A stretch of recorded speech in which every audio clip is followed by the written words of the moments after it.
नाज़रीन, तहरीके अदम एतमाद कब लाई जाएगी? मरीम नवाज ने एक इशारा दिया है कि सेनेट इलेक्शन के दौरान ही तहरीके अदम एतमाद लाई जा सकती है, तो क्या उससे पहले या सेनेट इलेक्शन की पोलिंग होने के बाद?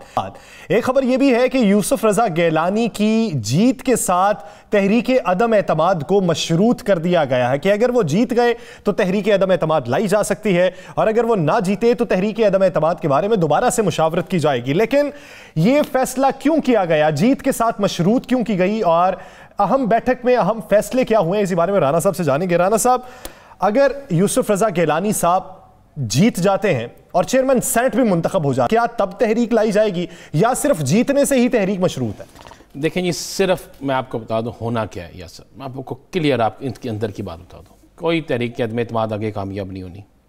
ये हुआ यह है कि जनाब यूसुफ रजा गैलानी साहब को कामयाब करवाने के लिए एक गेम खेली गई। पीडीएम के अंदर कहा गया जनाब यूसुफ रजा गैलानी जो है वो कामयाब इसलिए हो जाएंगे कि उनको जीडीए से वोट मिल जाएगा, उनकी रिश्तेदारी है। मैं आपको ये बिल्कुल बता रहा हूँ। उन्होंने कहा जी 9 वोट ये हुकूमत की साइड से ले लेंगे। हुकूमत की साइड? हाँ, ये जो इनकी बैठक हुई, उन्होंने कहा वो 9 वोट कैसे? उन्होंने कहा नंबर 1 तो जीडीए के करीबी लोगों से इनकी बड़ी रिश्तेदारी है, वहाँ से इनको वोट मिल जाएंगे। दूसरा ने कहा जी नाब एक पीटीआई के साबिक रहनुमा हैं, बहुत जो जोर तोर के मास्टर थे, जो लंदन चले गए थे वापस आए हैं, उनके साथ इनकी करीबी अजीज़दारी बन जाती है और वहाँ से भी इनकी किसी न किसी तरीके से रिश्तेदारी बन जाती है, कोई तल्लक बन जाता है। ये वहाँ से भी पीटीआई के जनूबी पंजाब से तल्लक रखने वाले कुछ अरकान के वोट लेंगे। तीसरे उन्होंने कहा जनाब इनके कुछ सैयदज़ादे जो हैं उनसे भी जो पीटीआई के अंदर है उनसे भी वोट लेंगे। जब इन्होंने एक लिस्ट बनाई, वो तकरीबन 9 वोट बनते थे, 9 से 11 के दरमियान। उन्होंने कहा अगर ये 9 से 11 वोट मिल जाते हैं फिर तो ये इलेक्शन हार ही नहीं सकते। उसने कहा जी अच्छा फिर हुआ क्या? जरदारी साहब बड़े समझदार हैं। उन्होंने कहा जी ये गेम ऐसी चलाई जाए कि इन्हें ये वोट सिखाए जाए और यूसुफ रजा गैलानी की कैंपेन पूरी बनाई जाए, और उसके बाद उससे मुस्लिम लीग नून का भी सपोर्ट लिया जाए, उसमें पीडीएम के बाकी जमातों को भी सपोर्ट ली जाए, और सपोर्ट लेने के बाद अपना बंदा मुंतखब करा लें। ये सेम उसी तरह गेम होगी जैसे चेयरमैन सेनेट का हुआ ना, और डिप्टी चेयरमैन सेनेट के अदम एतमाद का मामला हुआ, तो एक पे आके वोट चेंज हो गया, दूसरे पे आके रिजल्ट चेंज हो गया। ये सेम यही होना है। या सर ये आज के प्रोग्राम में नोट कर लीजिएगा, जरदारी साहब बेहतरीन खेल रहे हैं। यानी यूसुफ रजा गैलानी साहब को शख्सियत का वोट पड़ेगा। देखिए उनकी कोशिश है। अब हुकूमत अपने पत्ते किस तरह शो करती है, हुकूमत किस तरीके से ये सारा कुछ बचाती है, हुकूमत कौन सा ऐसा खेल खेलेगी कि जिस तरीके से इनके ये वोट बच जाए। मैंने तो आपको वोटों की तादाद बता दी है। मैं आपको बता देता हूं कि जनूबी पंजाब की अहम शख्सियत आप भी समझ गए हैं, जो जोर तोर की मास्टर है, उन कहते हैं वो भी इनके साथ। लेकिन बड़ी हैरानकुन बात है, देखिए ये वो गुफ्तगू है जो उस एंगल से हो रही है, जो उनकी तरफ से हो रही है। सही।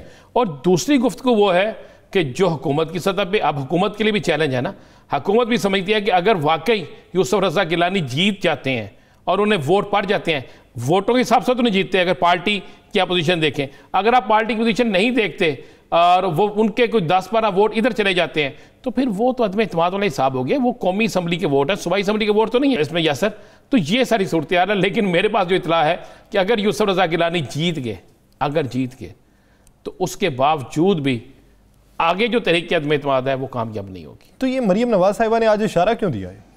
मरीम नवाज साहब और क्या करें, मुझे एक बात बताएं ना, बेचारी क्या करें। नहीं, आप ये देखें ना कि तहरीक अदम एतमाद की बात तो मुस्लिम लीग नून करती नहीं थी, आज उन्होंने बरमलाई कह दिया कि मेंबर चूंकि कौमी असम्बली अभी आज तक बनी नहीं, उन्हें यही नहीं पता कि तहरीक अदम एतमाद लाने के लिए क्या करना पड़ता है, किन तरीक़ों से तहरीक अदम एतमाद आती है, किन मराहल से गुजरना पड़ता है, किन किन से दस्तखत करवाने पड़ते हैं, उसके बाद कहाँ ये तहरीक के लिए पेश करना पड़ता है।